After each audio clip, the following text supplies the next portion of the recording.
This is the Big O Show. This is the Big O Show. All right. There he is, the man, the myth, the legend. How you feeling? I know you're not feeling as good as I am since I'm out here in Flagler Beach, just north of Daytona, as you can see. No, definitely not, man. I'm actually, not feeling too well. Been trying to do some self-care here the past day and a half. I swear, man, I have not been sick this frequently. I don't know about ever, man. Definitely not in the last 3 years for obvious reasons, but it just feels like, bro, like at least once or twice a month. NatureB.com. Been taking it for 20 years. I rarely ever have a cold. In fact, mostly I get a cold when I accidentally leave my mouth open when I sleep and the fan hits me directly in my throat for like a nice half hour, and then that just, ruins my... That's the only time I've been getting a cold over the last couple of years. I've been taking Nature B for 20 years. So it's not something that it's a new sponsor or nothing. They've been with me for 20 years. I take those 2 golden capsules and, you can get it for energy. You can get it for stronger nails and digestion and all kinds of other things. But the thing I love the most and what it does for me, it boosts my immune system. And because I work with my voice every day, I hate having colds. I can't stand having colds because to talk for 3-4 hours a day with a cold, oh my God. Yeah, it's brutal. So natureb.com, Big O, you get free shipping. I'm telling you, try it at least. Pays the note. Get a 3-month supply. Get on it for a month or 2, and then you'll see. And you tell me after that. All natural too, bro. All natural. Clean, green, and my mom is a doctor, so there's usually anytime, it's why I don't have I'll admit it shamelessly. I don't have a PCP. I don't have a primary care physician because I will always just call my mom. Hey, this is happening. She goes, get this medicine. Go buy this. Go do that. Exactly. I'm not gonna pay somebody else to do it. My mother is my doctor still. But preventive care is very important, and where you're living now, every building is frozen, and every time you go outside, it's hot. And so the change of temperatures is drastic every time from your car to outside, from inside a building to outside. And then we're all virus filled now. So that's also floating around. So I'm just telling you, man. Try it. Just give it a try. It's only a couple bucks, bro. Give it a try. Went out to breakfast the other day, man, and like preventive. I mean, kids just coughing into just open hands and then touching everything and putting their face on everything. It's like, oh God, man. I don't grab any door handle anymore. I don't grab any door handle anymore. I use my shirt. I grab the bottom of my shirt and I grab that. Every door handle, I do that now. I need to start walking around with hand sanitizers. I need to keep that thing on me once again. You don't have one in the car? In the car, I do. Yeah, in the car, I do. I mean, like when I pack my wallet or my pants before I leave the house, I go keys, phone, wallet. And during COVID, it was keys, phone, wallet, mask. Now it's got to be keys, phone, wallet, sanitizer. Yeah, bro. It's a must, man. It's a must. Yeah, gas pumps are like nasty, bro. Like think about it. Everybody driving, and they're doing all kinds of, and then now they're touching that gas pump. It's nasty, bro. Nasty. Yeah, I actually have a bag of plastic gloves in my car for the gas to put gas. Seriously, they used to give them away at the gas station up in Buffalo. I know. I used to every time I would stop at a gas, I'd take 8 or 10 of them and stash them in my car. And then when they stopped giving them away and I ran out of them, I said, well, let me go on Amazon. And I could go to my car right now and go to the door and grab my bag and show you. I have a bag of gloves because that's the nastiest thing that you could grab is that gas pump. That's the nastiest thing, dude.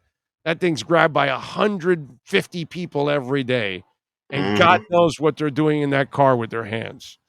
Oh, yeah. That's why I always have the, sanitizer as soon as I get back in the car. Just lather my hands up and get on my way. So I'm asking today. I'm going around. What's your gut tell you? Does Deshaun Watson play a down in the NFL this year? No, no way. No way, man. Calvin Ridley's over here getting a full season for what, a $1,500 bet, and And by the way, I totally understand that one.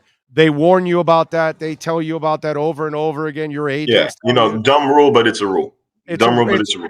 But it's a rule, and you really shouldn't be betting on your own sport just because it's not a good look for your sport. I don't care if he wants to bet on baseball or basketball. I'm good with that if that's what he wants. Bet on college football if you have to bet on any sort of football. There you go. But yeah, so it's done. But like, come on, the precedent has been set. You have to send a strong message here if you're the NFL. Yeah, like there's going to be a section of people who are mad that if he ever plays again, period. And that you can make the argument that he doesn't deserve to play again, period. But you very much cannot give him a light suspension. Hey, you know what's better for your argument? What we've done to people for smoking weed. Yeah, like ridiculous. So we'll hand you all kinds of drugs for your pain that will tear up your kidneys and your liver, and you might die from all this stuff, but you can't smoke a joint. No, and we're going to suspend you for 4 games. Oh, no, you're going to lose an entire year. Seriously, bro? Yeah, no, you can't. You can't let him play this year, man. Look, at the very least, it's the personal conduct policy, right? Like at the very least, he put himself in and this is not what I'm saying he did. This is what I'm saying best case scenario. Yes, sir. He put himself in this position. Yep. He put himself in this position and brought a world of bad press and bad publicity to himself, to his team, to the league. There's a personal conduct policy in everybody's contract. This is a violation of that. You got to suspend him for a year. And by the way, the lies on top of the lies on top of the lies. Because it all started with, no, we were just, I didn't order any sex. It was massage. Then when it started to come into light that there were sexual well, it was consensual. Oh, it's not illegal. To happy endings, not like.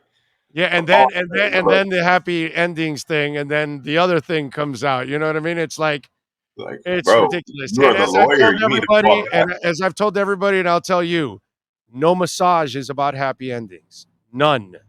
Zero. When you go for a massage, you're in pain. Happy ending massages are for happy endings. But normally when you go for a massage and they're grinding that hamstring or that back or that knot, you're going, oh, yeah, that's it. That's the spot. Yeah. That's not sexual arousal. Especially, not for an athlete, especially. So, no, man, look, I don't think not for an old 55-year-old fart like me, that if I went to a massage and my back is all screwed up, I'm not getting excited when you're standing on my back and you're doing all these things. That's not something that gets you excited, bro. So that's why this lawyer is just a lawyer. Look, I don't see a way the NFL can let him play this year. Because I mean, let's say they let him play and then more findings come out over the next, their next offseason. Now it's like and findings come out that absolutely incriminate him. Then you just let this man play because you were tired of talking about it, you're tired of investigating it, you wanted it to go away. Like it's or you didn't take it serious. Didn't take it seriously. So and that's kind of been the unfortunate track record of this league for decades now, that crimes against women are not taken serious enough in the NFL. No, I mean, it took a video coming out for Ray Rice to be seriously suspended. If the video doesn't come out, Ray Rice is probably playing in the league sometime in the last, we'll call it 5 years. He's playing. He plays a couple of seasons sometime in the last 5 years. I would agree with that. Yeah. But video comes out, and I'm surprised that Kareem Hunt is still in the league after that video came out. That's usually the end all be all. So, like when reports come out, people can read it, but ultimately, like, they're not faced with the reality of it. Like, they can read it and get it out their minds. It's America, man. We read and forget like it's nothing. When a video comes out, when there's visual evidence of something, it's a lot harder to run from. It's a lot harder to ignore. So I'm stunned. I'm stunned that Kareem Hunt is still in the league based on what happened to Ray Rice. But either way, I just comes back to the same point. I would expect Jacoby Brissett to start this entire season for Cleveland. Well, that'll be fun. Jacoby Brissett versus the Dolphins. I mean, look at the storylines you're going to have there to talk about Marcel. The great Jabroni Brissett is back playing against his former team, the West Palm Beach product. Right? I mean, those are some juicy storylines there. Yeah, we'll see. I was hoping to not watch Jacoby Brissett again, but whatever. Oh, I love it. All right, so maybe it'll be better. All right, so give me. You can't read into anything in camp, especially on the contact side, because there is none, except if you're the Chicago Bears, who lost out on a practice because they had contact.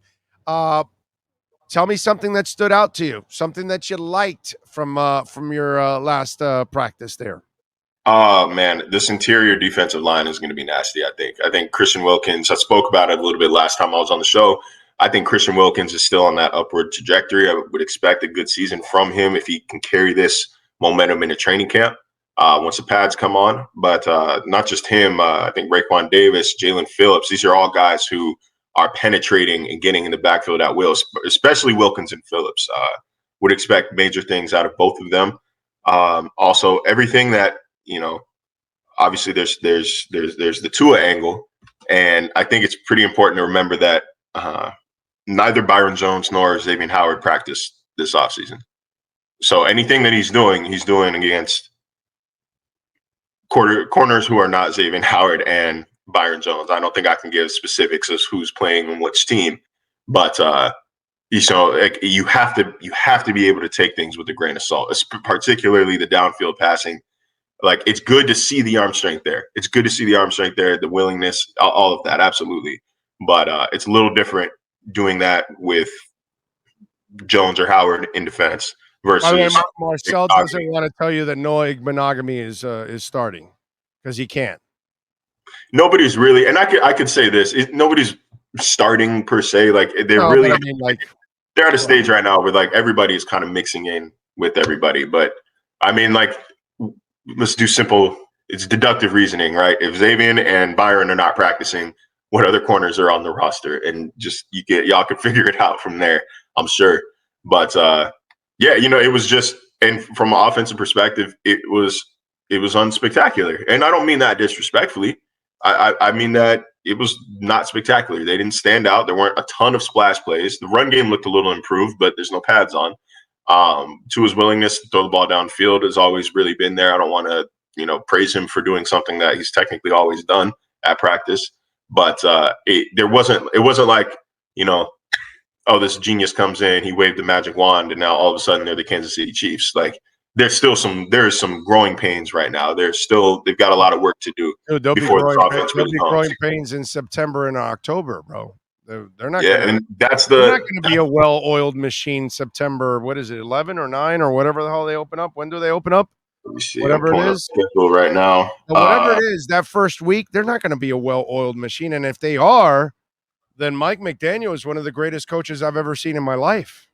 Yeah, like, I mean, we'll see what what training camp is like for them. They do have a lot of time to kind of grow.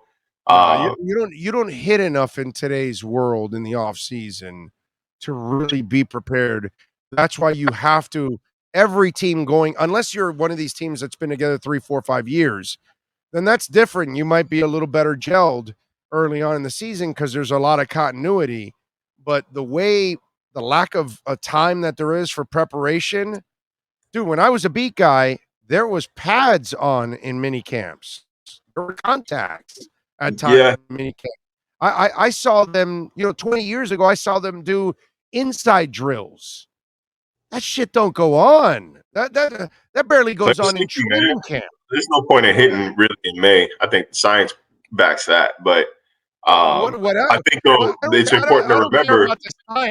I don't care about the science, but as a reporter, I had a better feel for a team 20 years ago watching it than you guys do now. Now it's a crapshoot now for you guys. It's impossible to really guess exactly what's going to happen because there's so much unknown right now, man. It's unfair. That's why, whenever I leave practice, we're not allowed to live tweet, which makes it a little bit more difficult. What I try to do is if I have multiple thoughts from a practice, I try to just like start a thread and save it in my drafts as I go. But that's why, like, I don't put out a notebook. I don't put out 700 tweets about what happened at OTAs and minicamp because we're just going to hyperanalyze things that are still very much a work in progress. I will give you the splash plays, what was memorable. Tua throw hits on a couple 40 and 50-yard touchdowns. I told y'all. Tua throws a pick six to Duke Riley. I told y'all. Like, things stand out. It really, like, what people say on Twitter doesn't necessarily bug me a whole lot. But every now and then, man, like, there's some chirping that, like, really will activate me. And, like, yesterday, was it yesterday or 2 days ago? When people were mad that I reported Tua's pick six, just like every other reporter did. I had people in my mentions saying he threw like 4 touchdowns today. Like, why are you only mentioning the negative? You have your own agenda. First of all, bro, you're not going to tell me what happened at practice when I just watched the John for 2 hours. He didn't throw no 4 touchdowns. He threw 1 touchdown, in which, honestly, I said it was such a broken play that it looked like a walkthrough because I was under the assumption somebody had jumped off sides and the defense stopped playing. That's why I didn't. Barry was quick to say, well, hey, that's the only interception he's thrown so far in the open practice. Was the only interception he's thrown. And I said that. He's protected the ball. The offense hasn't been spectacular, but he's protected the ball. He's made smart decisions. Granted, and there's also, if we really want to nitpick, there have been some times where, like, you see a DB pull up. Like, you'll see him pull up and, like, start jogging. Like, he could have made it in a game. He could have made a play on a ball, or maybe if he was selling all out and going to full 100, like, then, yeah, who knows. But as far as legitimate, the defender caught the pass. Yeah, Tua's only throwing 1. As a matter of fact, I think we've only seen like 4. The others are from Bridgewater and Thompson. But still, like, it's a pick six, man. Like, it's significant. He doesn't do that often. So it drives me nuts when people need like a spoon-fed, like be spoon-fed some positivity, like after taking their medicine. It's like you need a shot and a chaser. Like, I'm not gonna give you no chaser, bro. Like, this is what happened. All right. So what are you working on? It blew my mind. So what are you working on ESPN so our listeners can check you out, my friend? Yeah, I've got a piece coming out about the front seven, the new rotation that they've built, how, it should engine the defense moving forward. I'm speaking with Brendan Scarlett and Rob Hunt and guys like that. What I was fascinated about is we might be saying, okay, when they throw the pads on, things are going to be different. Rob Hunt was like, look, man, what you see is what you kind of are getting right now. Like, it's not really going to be all that different when pads go on. Guys are still out there popping and hitting, even without that protective equipment. So he said it speaks to the competition and how hard guys are trying to go at this time of year. So I'm interested in seeing that develop. I can't wait to get back to Baptist Health Training Complex in July and really start to see this come together and really start to, report things of substance. But, I'm headed out to the West Coast tomorrow. Got my little brother's graduation out in Oregon. So I'm going to take some time away from all of this and take a couple more trips over the next month or so and, fully recharge so that we're right back to the grind come end of July. Follow him on Twitter at Marcel_LJ. Catch his work there at ESPN. Marcel, as always, thank you for taking some time, my friend. We will definitely catch up next week. Of course, man. Thanks for having me. You got it. There you go. Don't forget, myedgedrink.com, the best energy drink on the planet. It is delicious, smooth, 0 aftertaste, and you can get 10% off your delivery anywhere, man. Just go to myedgedrink.com. Support the great people that support our show, Edge Energy Drink, myedgedrink.com. Big ow for a little 10% off. All right, let's get ready. Hour number 4, David Dwork. Talk a little hockey next.